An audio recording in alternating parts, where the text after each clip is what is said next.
Riley, we just heard Patty talk about how you wound up here, that you didn't believe that she was who she said she was on the phone. Who did you think it was, and what was that conversation like, and what was going on in your mind?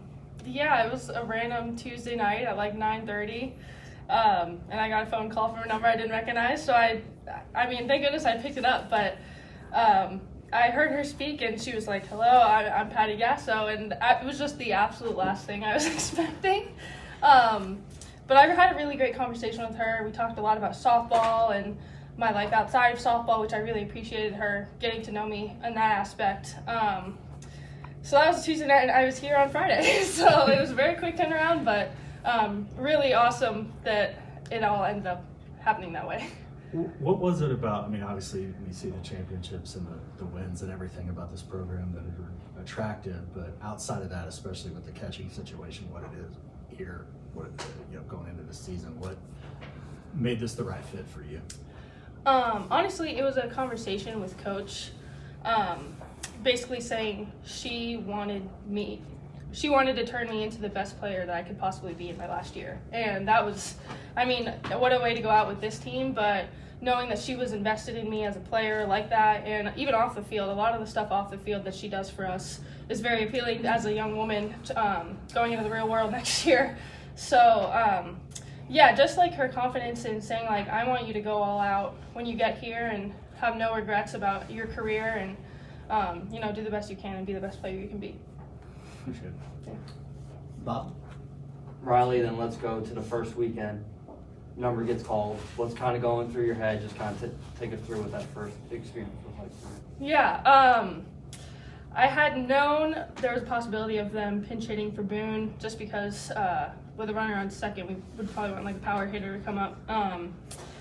But when JT told me to get my helmet, I probably started hyperventilating a little bit, and I think Coach has said that.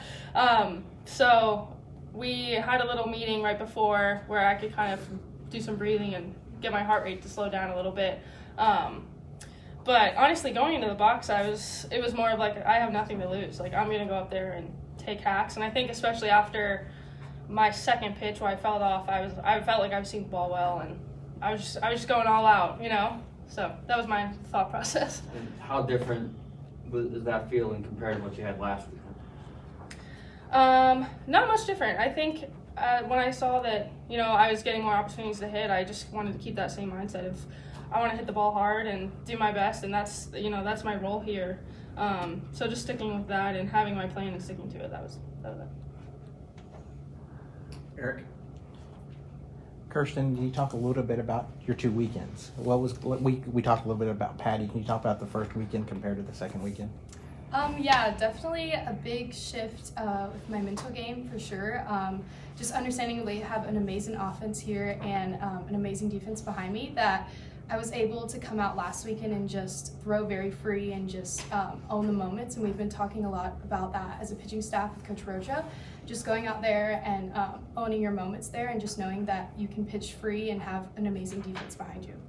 The 6 pitchers, Coach Gasso alluded, really feels good about the pitching staff. Can you talk about just how diverse you guys are with all the left-handers, the right-handers, how you guys can really tackle situations if needed?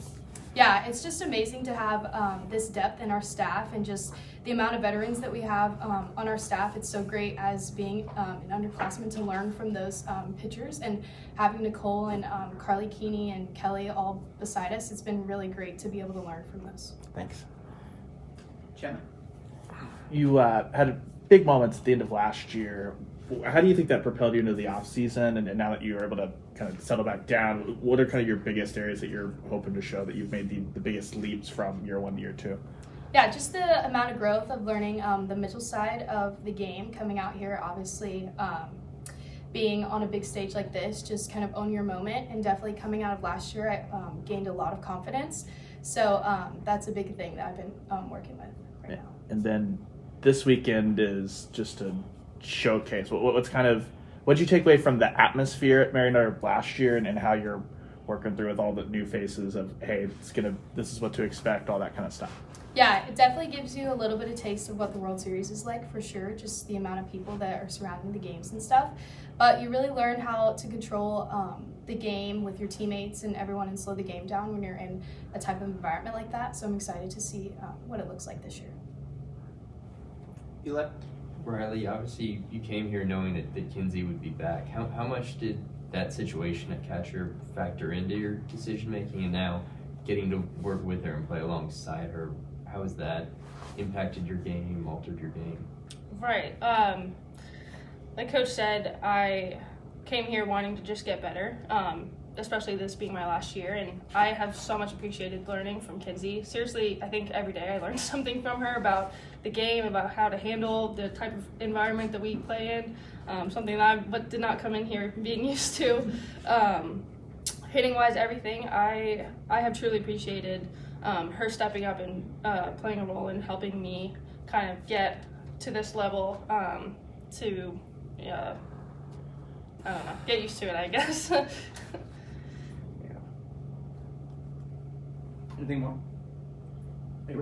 Yeah, for each of y'all, I guess, Kierston, starting with you, because you played here last year, what are you most looking forward to about the new place and moving to Lovefield?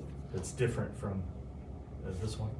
Yeah, I'm super excited just to be able to take what the alumni and everyone that's came before us in Maria Hines and get to carry that over to Lovefield and be able to start the future there, for sure. I'm super excited to see what these underclassmen have to bring and see the future of Oklahoma softball. Riley, what about you? Yeah, it's just such a cool experience that I'm so grateful I get to be a part of for the 1 year that I'm here. It's really cool.